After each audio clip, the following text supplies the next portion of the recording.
let's go ahead and open this one up. How you guys doing today? I've already lost somebody? Jeez. Could be, you know, I forget that people are just tuning into this on Twitch sometimes. Like, you know, they just find it and, oh, this is what I thought it was. But, or maybe people are disappointed that I'm going to open up the 148 scale because they're like, oh, 148 scale, I don't do that scale. But it should be interesting anyways to at least, because since we've been looking at the 1/16 scale kit, it should be interesting at least to kind of see this one. Now this is a white box release, so it's really, you know, new, fresh. I think I'm gonna beat Andy to this one. Yay! But I'm sure he'll have a video on it later today or something, or maybe tomorrow. Nice little weight in here. They've changed the weight system apparently because they used to use those little kind of cylindrical weights, and this is just a flat bar. So that's there. It's in kind of an interesting gray plastic. Wasn't expecting that. I thought it would be in their typical kind of 1/48 scale beige, but maybe they're trying to differentiate their modern armor from their World War II armor, which, come to think of it, I don't think they've released very many modern armor 1/48 scale kits, unless I'm wrong about that. I haven't seen that many, so so this might be something new. Let's go ahead and take a look at the hull first, though. I don't know why I skipped ahead to other parts. You know, darn it, I meant... Hey, how's it going? Alright, so, ironically, we do get the molded-in driver's hatch on this, kind of like the 1/16 scale trumpeter Abrams release. I'm definitely seeing the no-slip. The irony here is they almost made the no-slip more visible on this, I guess because of the scale, so that, you know, it definitely kind of pops out at you. I should actually use the microscope on this. Let me switch it back on.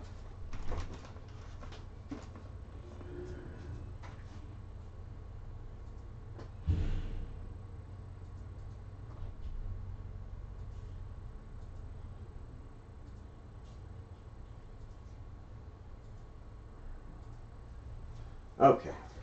I think I'll be able to do this because it's kind of fixed.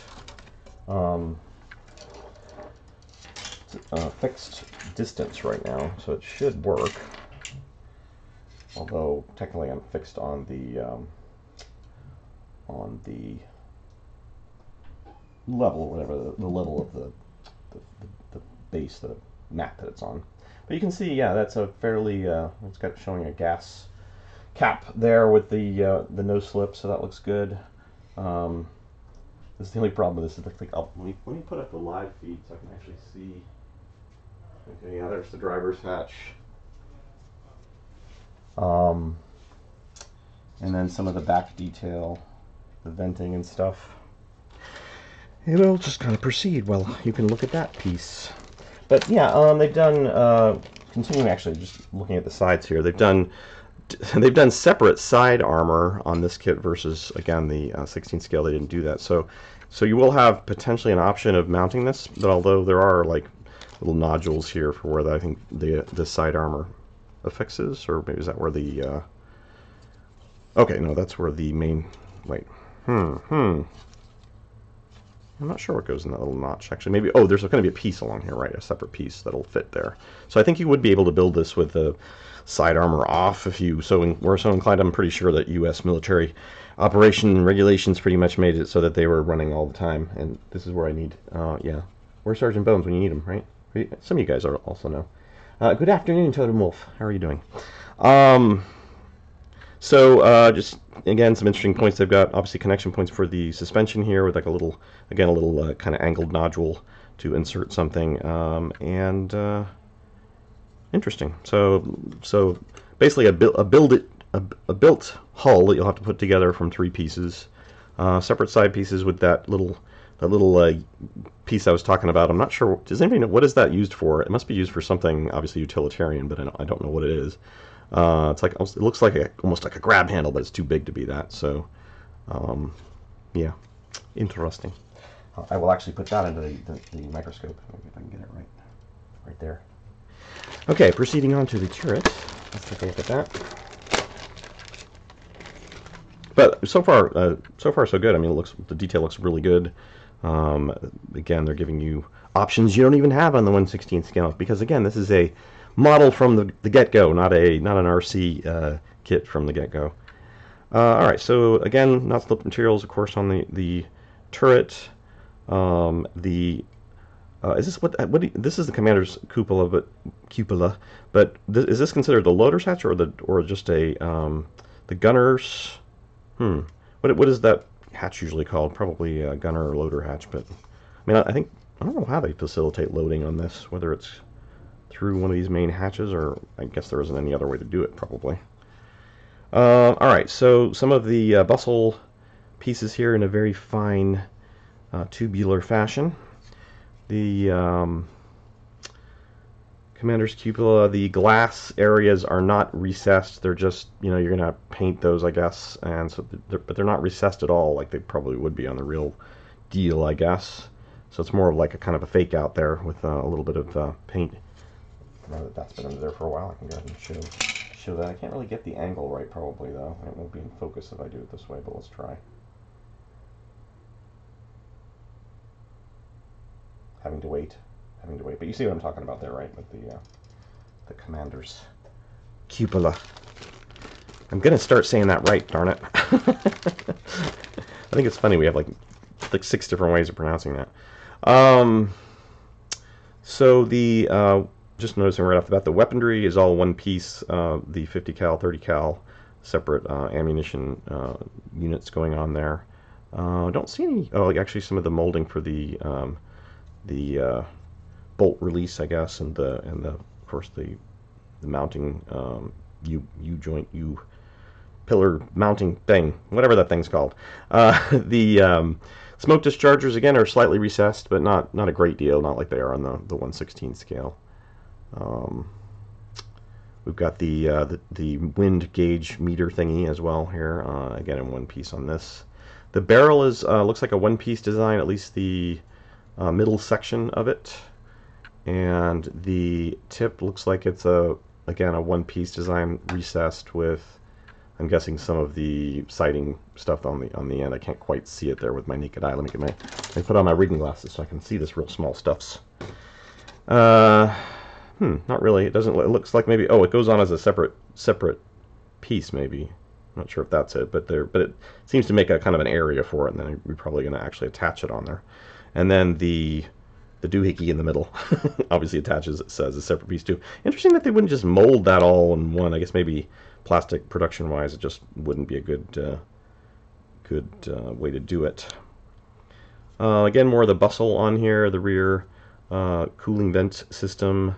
That all looks really clean. I'll actually show that because it does look nice with the are those like rear, they're like caps, obviously. Some kind of, is it, oh, that's the taillights, right? Wouldn't that just be the taillights? Yeah. They almost look like caps the way they look there, but let's see if I get this lined up. Then going on to the tracks are going to obviously be in the long sections and short sections and individual links making up the curves, kind of like pretty much all the new 48 scale they're doing. Some interesting like flat areas. This may have been a production issue because it's not repeated on this side. So actually seeing some first run plastic that probably didn't make it through. I'm surprised they would issue this out. If this is just it could be an mold issue, which they're gonna have to rectify maybe, and maybe they caught it on this first run. But yeah, there's an actual but this is not a production kit. This is I mean, we used to call them and the name is escaping me at the moment, but like a first run or like a test shot, right? So this test shot, obviously the test failed on this track, but most of this side the detail looks fine. You can see even some of the pad detail where there's like a little a section where the pad's going on there, that there's a bit of a lip, so that looks good. There's no gapping, of course, nothing like that, no spaces or anything in this 48 scale version track. As you would expect to see on the real thing at IRL kind of thing.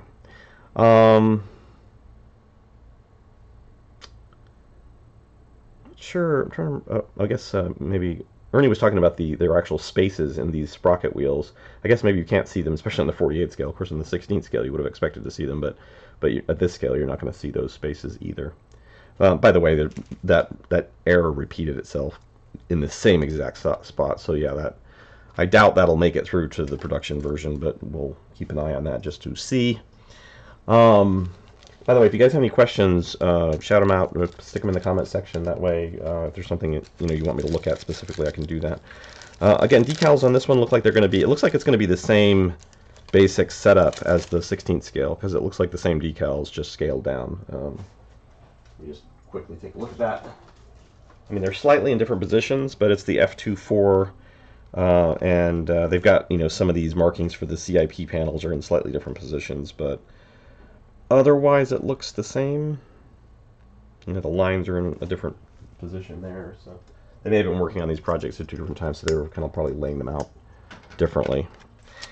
And little black grommets in there. Make sure I take care of this, even though probably this kit will never be made because of obviously the track thing. Although the track, to be fair, those tracks are never going to be seen. They're going to be, you're going to lay it, set it down, and they're going to be invisible. So if that's the only production issues in this, it's not like it's going to be not make this one unable to be assembled.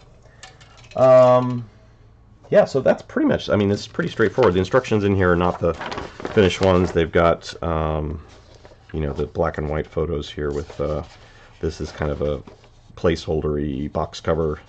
There'll probably be something else on there. Let's just take a look at the instructions, see if there's anything interesting. They've got that weight going in just as a flat piece along the bottom with these new holders. The tracks going together, again, fairly straightforward.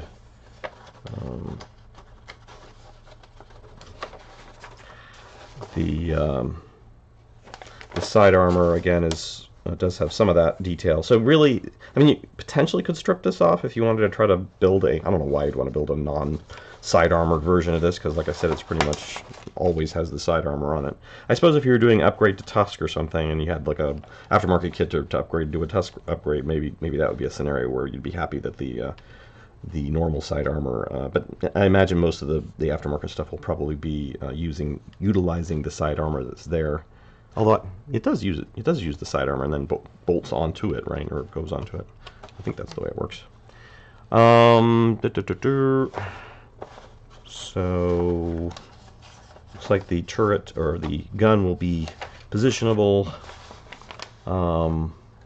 Yeah, that sighting element is attached onto the end barrel piece, and the FLIR and stuff all looks, it's got the doors. The doors look like they're positionable.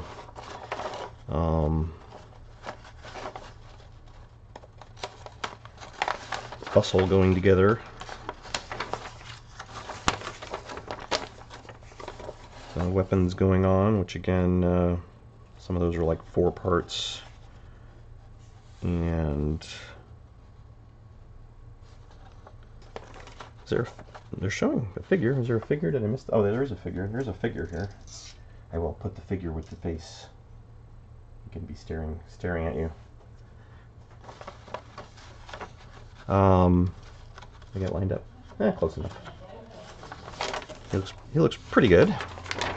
And they've even got the resource thingy attached on here. Okay, so the markings are the April 2003 same units basically that the 1/16 scale is based off of. So that's it. And like I said, this looks like it'll be fairly quick and easy build. Maybe I'd even try to build this. Who knows?